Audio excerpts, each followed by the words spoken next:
Hello and welcome to Scientists Warning TV. Today, as part of our Women in Science series, I am really excited to be talking with Dr. Emily Grossman.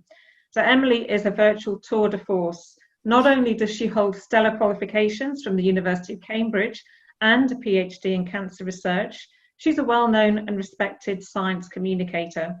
She's a passionate and uncompromising advocate for emotional openness in science and in life. She's been an actress too, playing roles from Snow White to Lady Macbeth, and she's a champion for women in science. Emily is also a co-founder of Scientists For Extinction Rebellion, which is now known as XR Scientists, and we're very pleased to say that she's a founding member of our scientific advisory board. So Emily, welcome. We are so pleased to have you here. Oh, it's so lovely to be here. I'm positively blushing. Wonderful. Where are you today, Emily? So today I am staying with some wonderful friends down on Dartmoor in the deepest, darkest Devon, and it's just so beautiful. It's so amazing to be in nature, in wildlife, at a time like this where, God, dreadful things are happening to our planet. It's just lovely to be able to kind of be out in the countryside and appreciate the real beauty that actually we have around us here on our doorsteps. That's such a good point. It's just all around us. All we have to do is go outside and have a look. I'm sitting looking at my garden at the moment and talking with you. So you have an incredible past. You have done amazing things.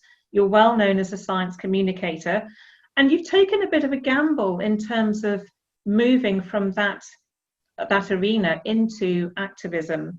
And I wondered if you could say something about what prompted you to make that leap into activism and also working with XR in particular.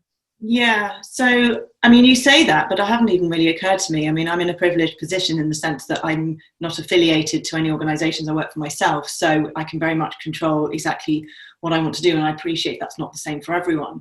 But really, my move into activism hasn't been one of choice. It's been really choiceless. There wasn't really anything else I could do once I got really present and aware to what was going on our planet. And that really started about 18 months ago. So I went along to the first Extinction Rebellion, it was the second Extinction Rebellion protest in April 2019.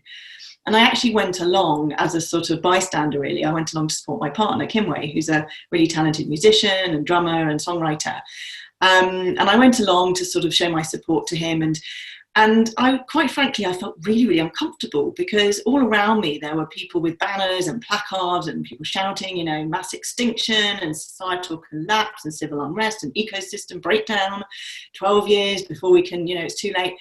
And quite honestly, I thought, well, really, I'm not so sure that surely it's not really this bad. And one of the reasons that I felt so uncomfortable was because I thought, well, surely if it was this bad, surely it would be on the front page of every newspaper. Surely it would be top of the bill on every news report. We'd be hearing about it in the media all the time, as naive as I was. And I thought, okay, if it were this bad, surely the people in charge, the grown-ups here, the government, they would be doing something about it. If it's this bad, then of course they've got it under control. They're going to be working on it. But kind of almost most personally, I thought, well, it can't really be this bad because I've not really come across it that much. Now, of course, I know about climate change. I learned about it at school during my degree at Cambridge in natural sciences. I, studied about the environment as well. And I know that climate change is happening. I knew that it was important and that humans were causing it. But I was like, this whole, mass famines and droughts and mass displacement and food riots, all this stuff that supposedly is coming in the future. I just thought, I don't think it would be that bad because as a science communicator, I've dedicated my life to finding out the truth about the world and to reporting on it, whether that's writing books or articles or giving talks or doing interviews or making YouTube videos. And, in my career so far as a science communicator, nobody's asked me to give a talk on climate change. That was a year and a half ago, they have now. Nobody's asked me to write a book on it. Nobody's asked me to talk to kids about it. And I just thought, well, it's not really on my radar that much, so can't be such a big deal. Again, naive or sort of innocent as I was. So I thought, to maintain my integrity as a science communicator, someone who's done a lot of TV work, so I've got quite a a big following on social media. I was like, I'm not about to kind of spread it around that I'm sort of on the streets banging a drum, literally, for Extinction Rebellion, without really knowing that this was a cause that I could get behind. Because, you know, my followers trust me. They trust me to tell them the truth about the world. So I thought, okay, well, you know, the only thing I can really do, and what I felt the need to do anyway, was to sort of go on a bit of a deep dive and find out everything I could about what's really going on the planet, why, how did we get here, what's happening, what's likely to happen next, and really what we can do about it, what's being done about it, being done about it. So, you know, I've trained as a scientist. I know how to research information. I know how to go to the best peer-reviewed journals. I know how to talk to reputable experts. Luckily, there was actually already a whole host of experts who were already associated with Extinction Rebellion. So I sort of tapped into that network. I started talking to people, reading, you know, it became my complete obsession. And I can honestly say that I have not had a single good night's sleep since. Wow. Because the more that I read, the more that I found out, the more that I learned from talking to people, the more horrified and terrified I became. Wow. And I was just so shocked, because what became really clear is that, you know, all these sort of terrifying, alarming stories that I was hearing on the streets from activists are not just true, but actually the real situation is an awful lot worse.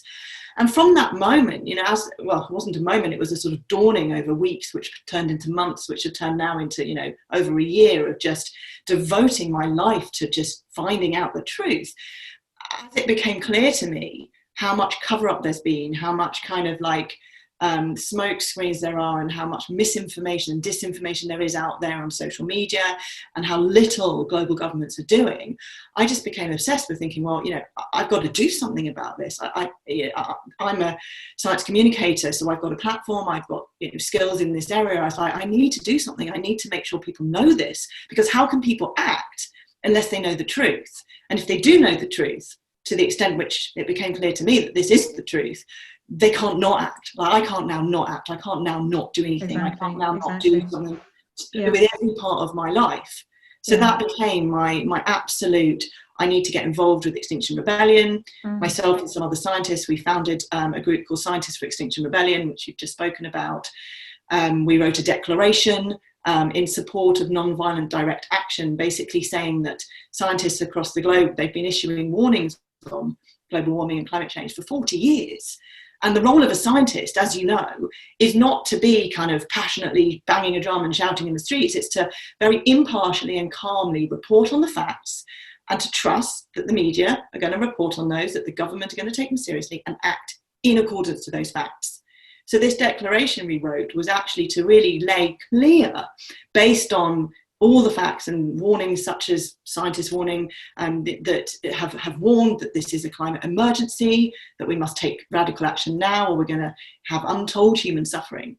So, you know, based on that, we wrote this declaration that said, actually, scientists now need to support non-violent direct action, basically civil disobedience, to get on the streets and make a noise, because it's not enough anymore just to be reporting on the facts. And within a few weeks or months, we had signatures from over 1,700 scientists across the globe.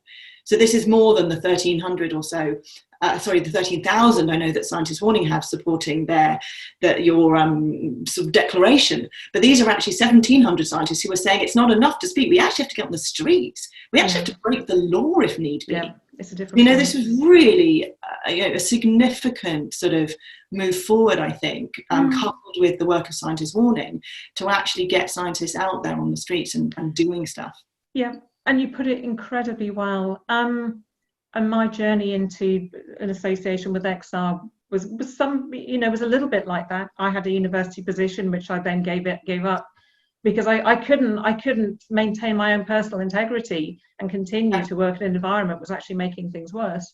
Did you find, as part of your own personal journey, that you would share information, papers and so forth with intelligent people, with your friends, with your peers, and find that they weren't interested, switched off, totally, regarded you as a strange creature?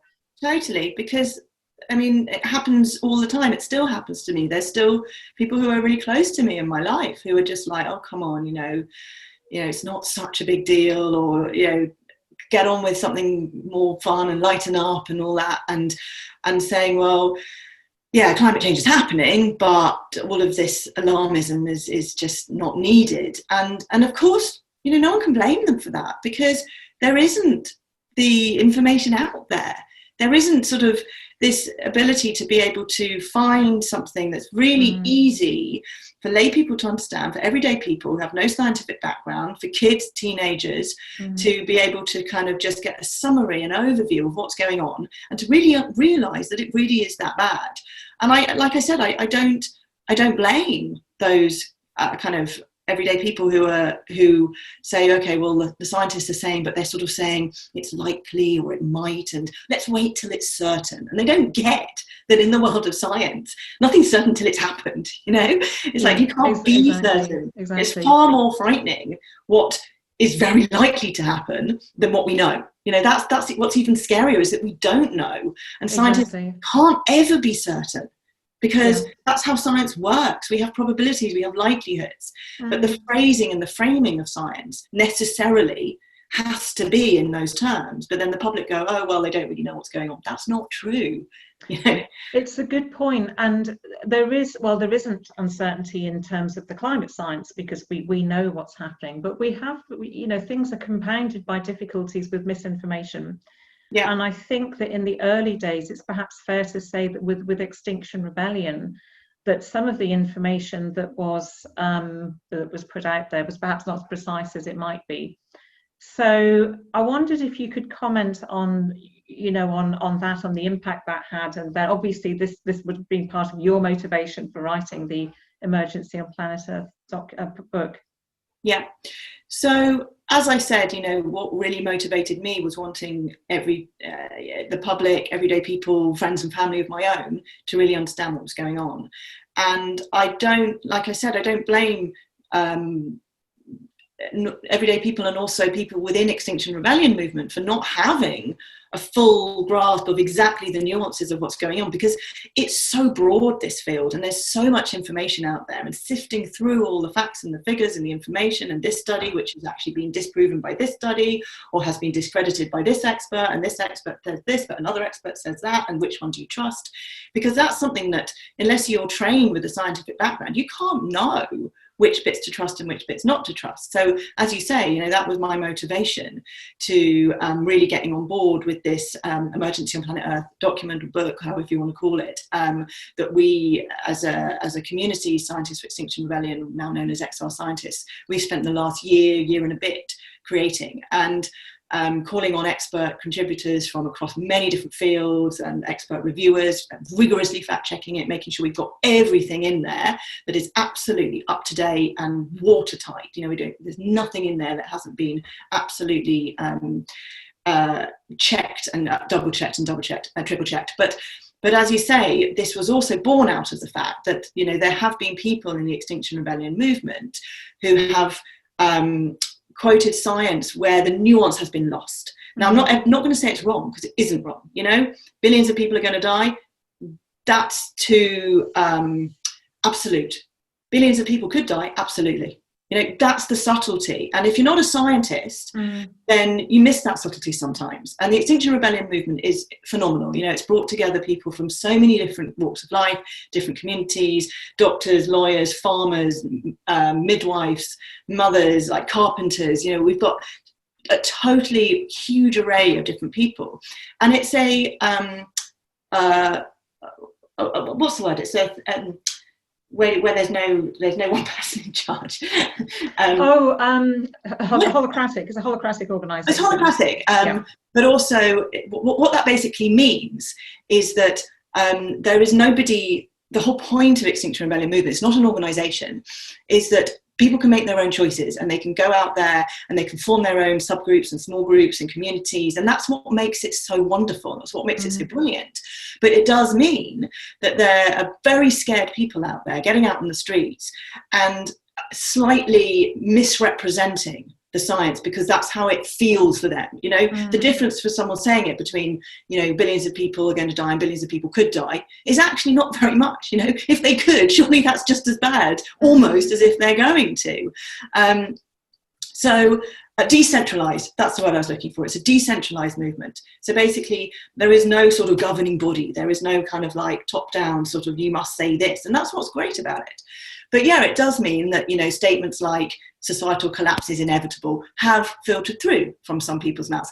And so what? Because yes, it is, strictly speaking, it isn't inevitable, but it's pretty likely, And human extinction is very unlikely. However, mass extinction of, many, many species on Earth is very likely. We've already got 1 million species at risk of extinction in the next few decades. Well, many of those in the next few decades, certainly over the few decades after that. It's a desperate situation for us to be saying mass extinction. It doesn't matter. I mean, of course it matters. The human race will survive, probably. Very likely it will survive. But certainly for this century. But if we're thinking more and more centuries to come, sea level keeps rising. It could go up and up. The last time we had carbon dioxide levels this high was about 3 million years ago when sea levels were 20 meters higher. 20 meters higher, that's going to flood most parts of the globe. Maybe some very wealthy people who live on the top of a hill somewhere or have air conditioning are going to survive.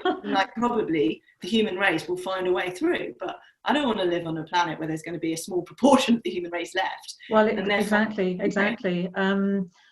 Yes, in writing the Emergency on Planet Earth book, which is an amazingly comprehensive resource, and for anyone watching this, I really recommend download it, read it.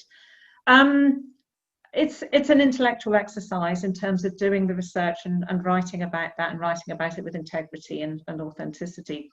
But were there any bits about it in a way? Sorry to interrupt, but I just want to add in.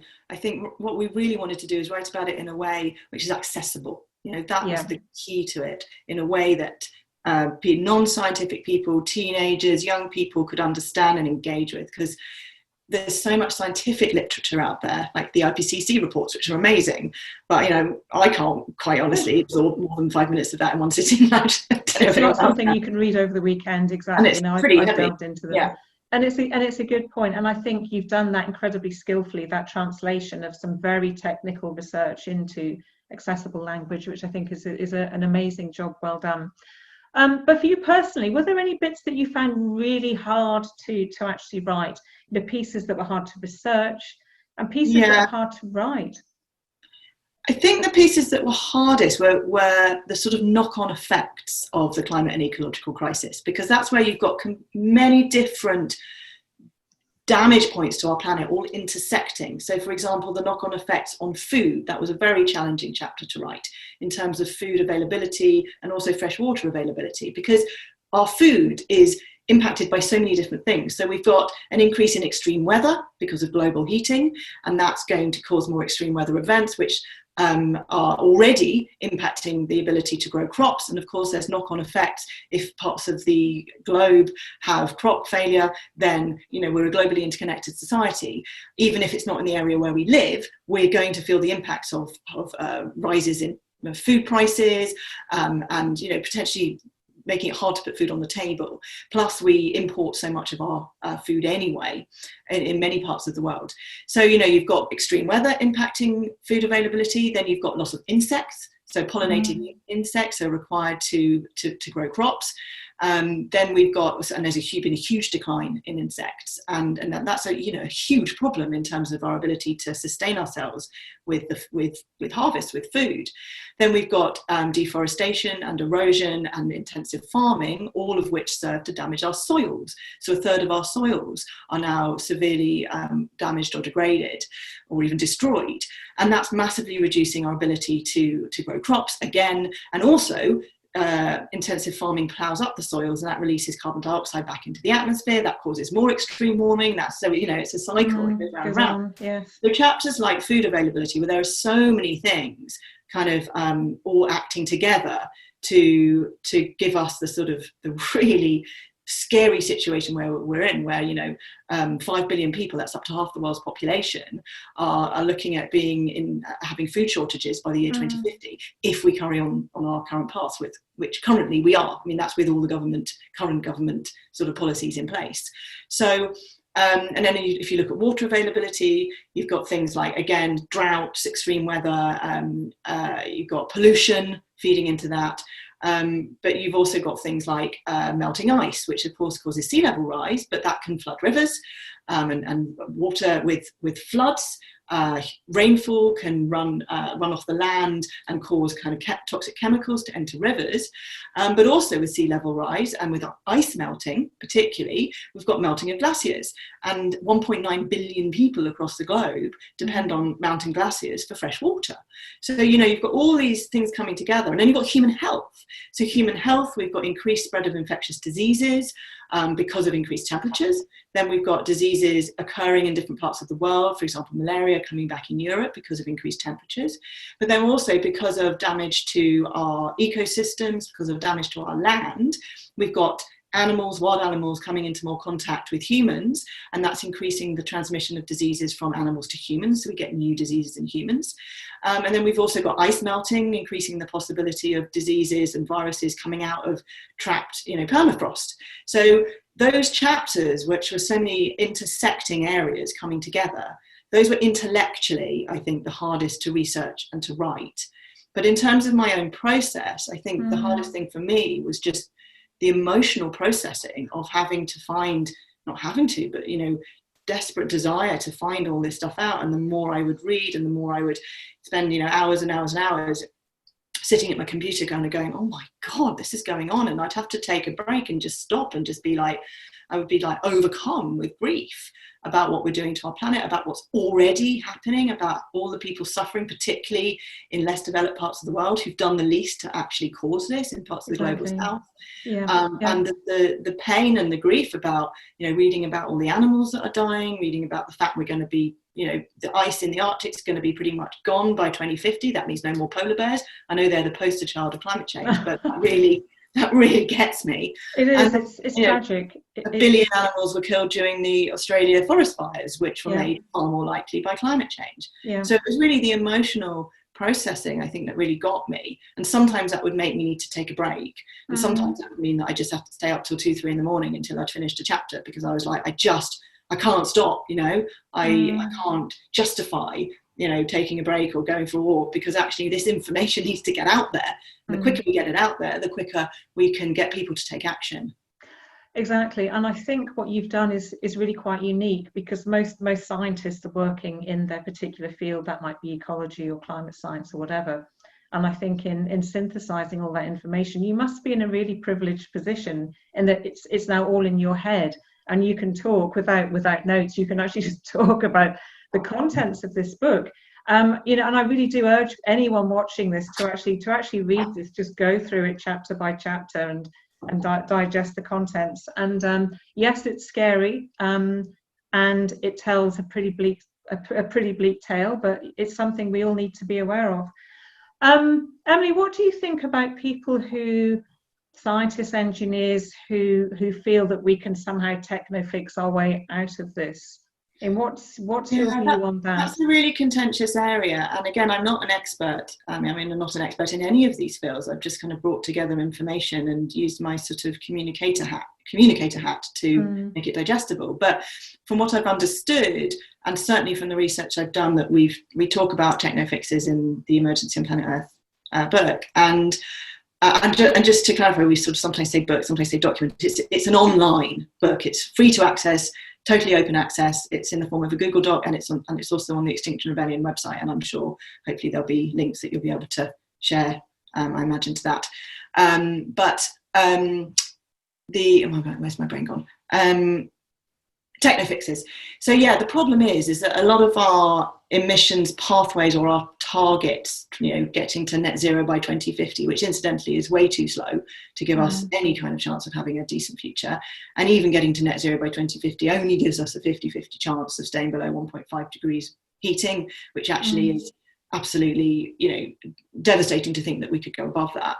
And even that, there's already damage being done in parts of the globe. But, a lot of those emissions pathways, which are sort of the technical jargon for kind of how are we going to get down to net zero fast enough, they rely on, net zero. It doesn't mean zero emissions. Net zero means at that point, the emissions are balanced by what can be sucked out of the air. So any extra carbon dioxide or methane emissions or nitrous oxide, which comes from fertilizers and animal poo, methane from cow burps and farts and paddy fields, carbon dioxide from fossil fuels mostly, and from chopping down forests and ploughing up soils.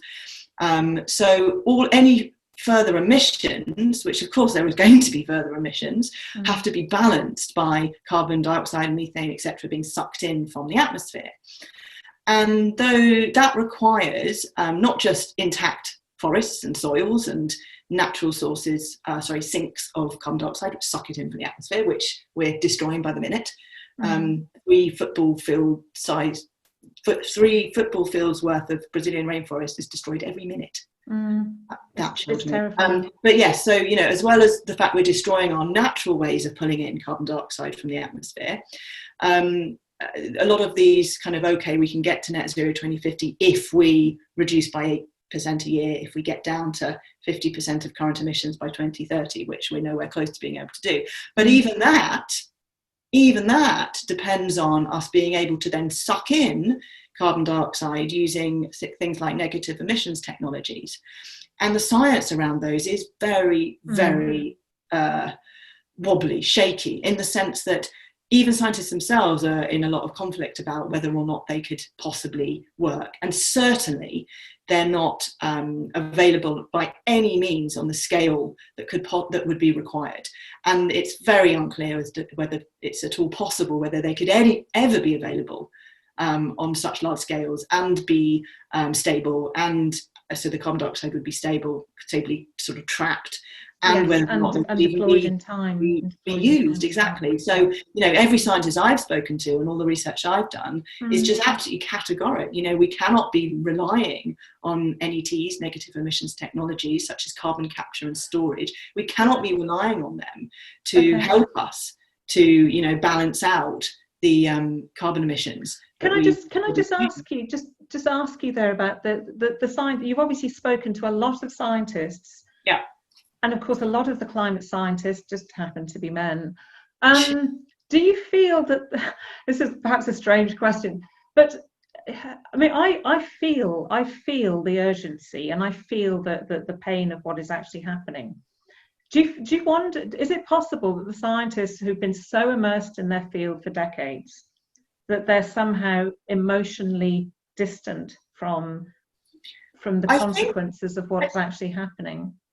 My experience from talking to a lot of climate scientists and ecologists and geologists and earth scientists, this is an intersection of many fields, is that actually even the ones who weren't sort of shouting about it until now, having access to activism or just simply having a community of people who are now talking about this is actually revealing that for many of them, they've been repressing the really intense levels of trauma, really intense levels of fear, frustration, anger, of gaslighting effectively by the government from not being listened to. And it's incredibly damaging. And yes, there are some brilliant climate activists who are also climate scientists, like James Hansen, who sort of pioneered the field of climate scientists becoming activists. And yes, they've been shouting about it from the rafters for a long time. But actually, I think more and more we're seeing kind of an influx of scientists who are sort of now finding a voice and finding a community, either through Extinction Rebellion or through Scientists Warning or all the different communities that are springing up, to even those who've maybe repressed their sort of fear and their panic because there's simply nothing they could do about it. They're now being able to really connect with that part of themselves that's going, this is really bad and it's going to get a lot worse, and no one's listening. Now, what's really amazing is that people are starting to listen, but it's certainly not moving as fast as it needs to in order to sort of prevent. I agree, and I think the amazing thing that XR have done, apart from bringing enormous creativity and wit and humour to what is a tragedy, I think they have given people permission, in a sense, to speak about how they feel about this, and I think that extends to scientists too. So increasingly, I've seen that scientists have been more prepared to come off the fence. Initially reluctant to sign the sign-on letters, but now increasingly willing to do that kind of thing, which I think is really, really important. I think it's worth saying at this point that, you know, climate scientists have in the past and sometimes still do get a bit of a bad rep for basically not shouting about it loud enough. But I think it's really important that we stress that the role of a scientist is not to be emotional. I mean, of course, there is a huge value of being emotional as a scientist, but in terms of communicating the science, there is this absolute promise, shall I say, or understanding at the very least, that a scientist isn't to do that. A scientist is to report impartially on the facts, and it's the government's responsibility is to listen to those facts and take them seriously. So what is being required of scientists now is to actually break through this huge level of conditioning and indoctrination as to what it is to be a scientist, because scientists aren't supposed to be sort of on the streets crying like a lot of us were last October, you know, lying there in our lab coats, sort of refusing to move. We're not supposed to do that. You know, that's not the job of a scientist. And that's not the fault of the scientist to not have done that. It's the fault of you know, the system that hasn't listened to the science. I completely agree, and I very much endorse your point that we should not be blaming the climate scientists, because they have done their job to the best of their ability. As have other scientists and other academics too. And I feel that, yes, a part of the problem is the system, but I think there's an important component here, which is the higher education academic system, which hasn't really taken responsibility for the knowledge and the scholarship that has been, these institutions have churned out. You can't just publish a paper on CO2 or negative emission technologies and then just leave it in a journal and then not act upon that. So I think the higher education system has been a component in all of this that has simply let us down and failed us. So it's been quite a gloomy sort of, you know, overview of what's been happening. But what are your hopes then in terms of the Emergency on Planet Earth book? So what are your hopes in terms of how do you want people to regard the book? What do you want them to do? So I think the hopes of myself and the rest of the exile scientist community who've been working really hard to kind of get the word out, to promote it, to share it on social media, and we'll continue to do that over the coming weeks and months. And the hope is just that everybody reads it, and that, you know, because we've got it in two different places, we've got it on the Extinction Rebellion website where it's very navigable and you can click through to different sections and it looks really, really quite engaging. We've got lots of graphs and figures, not too complicated. So that's, you know, because we've got that outlet, but we've also got the Google Doc form, which is a bit of an unconventional way to sort of release a book. But what's great about that is that you can save it offline. You can then read it when you're offline, when you're on the train or on the tube to work or whatever with your mask on. But you can also print it. And the other reason that we've got it in that format is that from that format, it can be taken into schools. This, you know, the Google Doc can be shared with teachers, it can be shared around classrooms, it can be used to stimulate discussion, it can be shared with young people, or it can be used by teachers as a resource.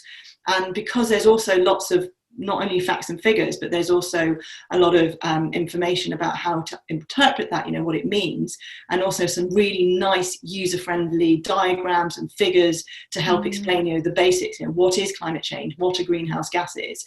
You know, isn't this just part of the Earth's natural cycles? No, it's not. You know, what does this mean in terms of cycling in and out of the ice ages? Is this something to do with that? Is it to do with solar activity?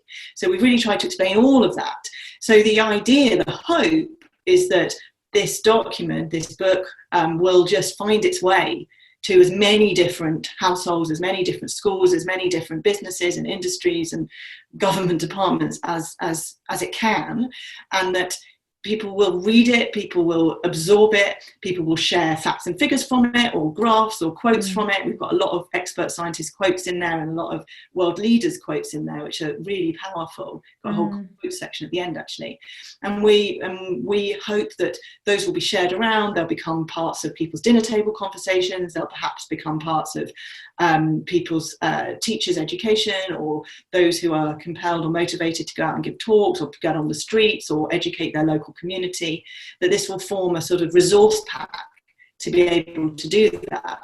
And then from that as well, I've already been invited to give talks, a lot of online talks already, and I'm really keen to kind of get the word out and to sort of speak about this as much as possible. And I also do talks for primary school kids, which is not based on the Emergency on Planet Earth document, but because I've actually just written a book for primary school kids, sort of much less hard-hitting, but certainly a way to find out the truth about the world, which will be not out till next spring. But I'm already starting to do book tours based on that, which is based on my sort of prequel, I guess, Brain Fizzing Facts.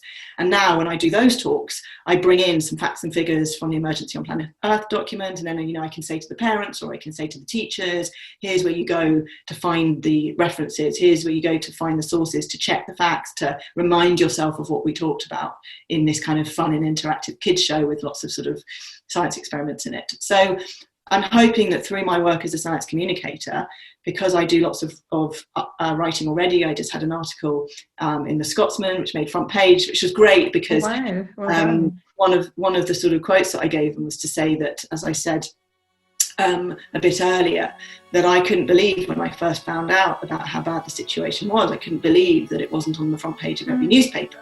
And it seems very beautiful and fitting that now that I'm writing about this and talking about, please go and read this book, it's on the front page of the Scotsman today. Exactly. And so I'm planning to use every part of my public profile and my platform that I can to raise awareness to climate change and to the climate crisis and the existence of this book and ecological crisis. It's very important we realise it's both in whatever way I can.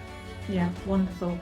Well, Emily, thank you so much for everything you're doing. You are a tour de force. It's an amazing book, so please download it, share it. Don't just read it and put it to one side. Talk about it. I think it's so important that we talk about these things, share that kind of information. Thank you so much for joining us. And just to say, it is going to be updated. It's going to be regularly updated. You asked what we're doing about this. It's going to be hopefully once a month or so. We're going to be adding in the latest research, the latest figures. If anything has changed, the Arctic has melted a bit more, which is obviously going on. We will be updating it. So it's something that, because that's why the live version is also good, so you can keep coming back to it. The two versions on the Extinction Rebellion website and the Google Doc. Thank you. Wonderful.